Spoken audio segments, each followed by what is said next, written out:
I'd like to just take a moment to go on record to say that I stand with Catalan. These people just simply wanting to hold a referendum vote on whether or not they should declare independence from Spain. They've been bullied, they've been pressured, some of them have been arrested. All of this in Spain's attempt to try to prevent the vote in the first place. What are they so afraid of? I mean, obviously, they must think that they're going to lose the vote, or they wouldn't be trying to stop the vote from happening in the first place, right? I mean, so often we think of elections like some kind of a magical process that once we've voted on it, now it's settled. No, that's not true at all. I mean, we have votes over and over and over again. Right here in Fairbanks, Alaska, we've voted on this air quality issue over and over and over again. And it's one of these things that keeps going back and forth. On the one hand, people are like, you can't tell me what I can heat my home with. And then the other side says, you can't use wood to heat your home because it smells bad. And I don't like how it makes it hard for me to breathe. And this back and forth. And one side wins one election, and then the other side wins the next election. And then it's this, well, when is it settled?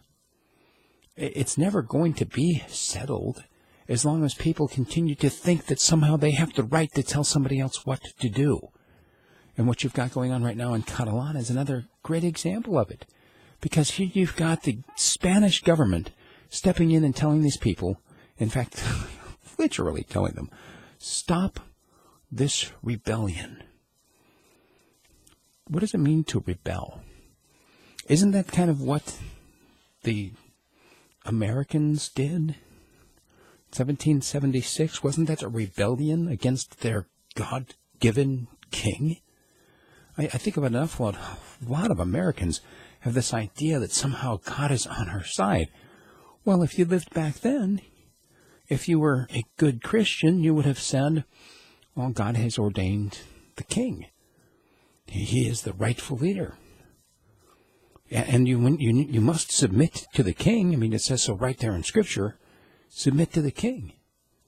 Well, what these Americans did, I guess technically speaking, all of us are still rebels, aren't we? As Americans? Because our forebears rebelled against the king. At one point, does somebody else's rebellion cease to be your rebellion, and now you're a free man? At what point can you rebel for yourself and be free of someone else's control? These are the things that go through my mind as I'm watching what's going on half a world away over there in Spain, as I look what's going on in my own backyard, where now we're having another vote next week on marijuana. Yeah, the people voted a couple of years ago. In the state of Alaska, it's been legalized. But now there are some people in Fairbanks that want it illegal again. And so they're trying to, at least here locally, make it illegal. Back and forth.